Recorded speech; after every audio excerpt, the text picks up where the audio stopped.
Trinidad and Tobago, welcome back. My name is Mark Anthony Peter, and the person in my ear cannot count because he said 5, 3, 2, 1. 5, and then 4. Thank you very much for that, making that correction in my ear so loudly. Anyway, so we're back, and we are here joined by some lovely guests. I am so privileged to be in the presence of these wonderful beauties. We are talking about Miss World Trinidad and Tobago. Good morning, ladies.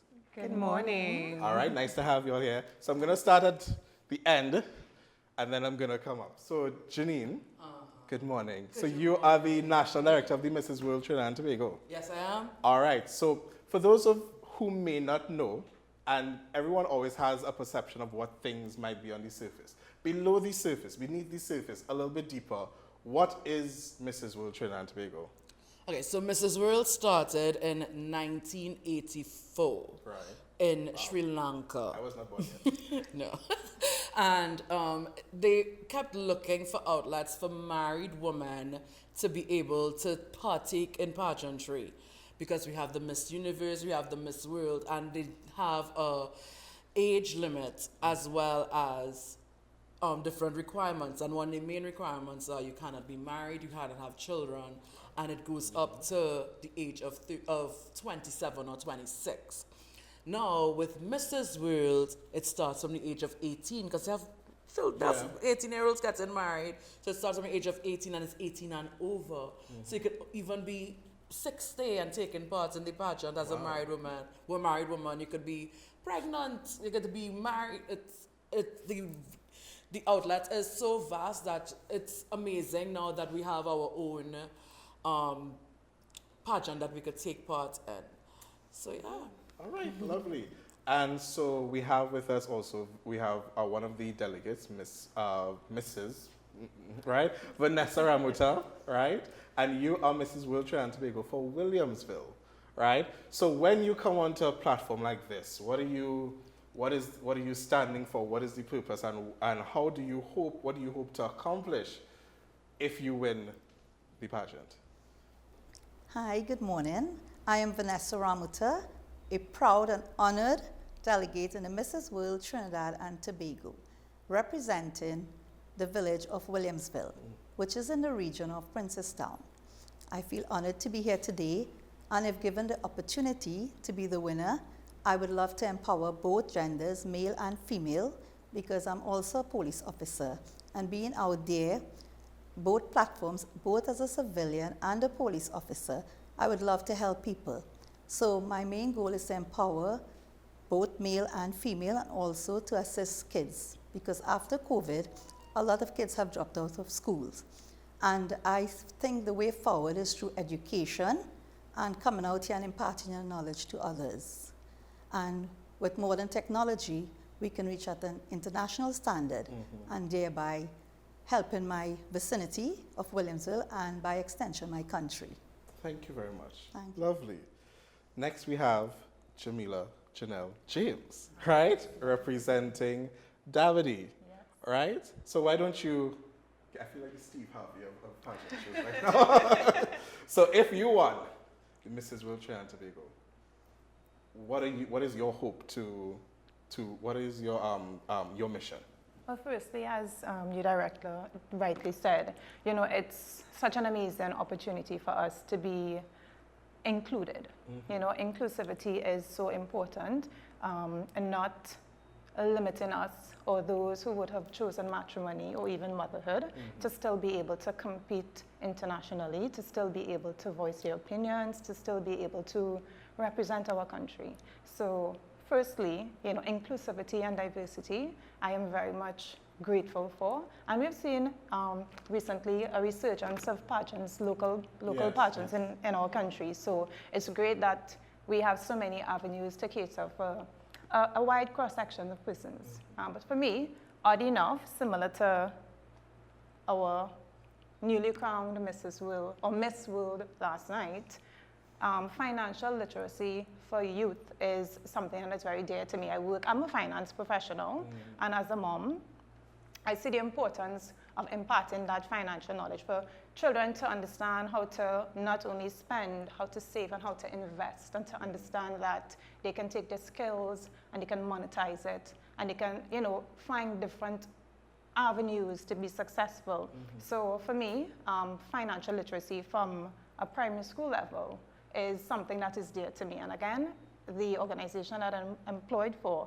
I'm so happy that we are in a space where we contribute and we give back to the communities in which we operate, and we do have a school program as well. So that is something that I would like to also take forward. I would appreciate that, because when I got as I got to an adult, taxes, VAT, all of those things, it wasn't taught. Imparted, Yeah. And then when I realized, you know, as an artist, you sort of, in the conversation I had with our previous guest, you become a sole trader, and then business registration, all of those things you don't always take into consideration. So that's good, that's good.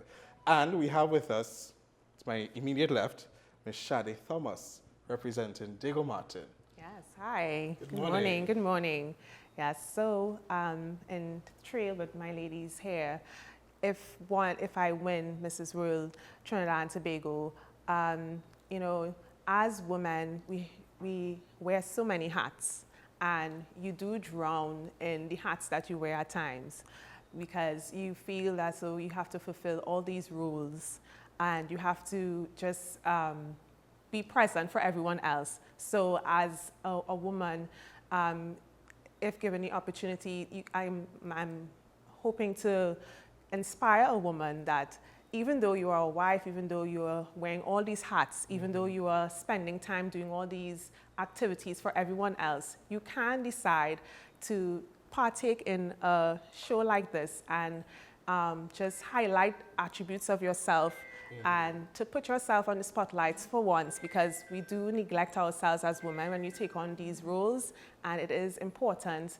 I think, as a woman to not forget who you are and to, while you wear these other hats, that you can, you know, be Mrs. World as well. Yes, okay, great. I appreciate that. And I also want to give you, I want to give you an opportunity, just sort of that inclusivity that all of you all mentioned in terms of protecting our children, right? We've seen so many stories of, you know, children going missing. It's almost like there's one every other day, and my heart weeps, especially as a teacher. So I can only imagine, as a police officer, one of the things that you go through, experiencing on the job every day, and then giving mothers a little bit of hope to know that somebody has their back, right? As a woman, as a mother, right? I can only imagine, in terms of the inclusivity that you were speaking about, everyone making sure that everyone has a shared space to speak and be who they are. And then in terms of the financial literacy, like, you need to be very smart with your money and know how things work. So it's so interesting that all of y'all can come together, and I hope that it doesn't, and I first of all, I wish all of you good luck. To all of the delegates. How many delegates do we have in total? We have 8.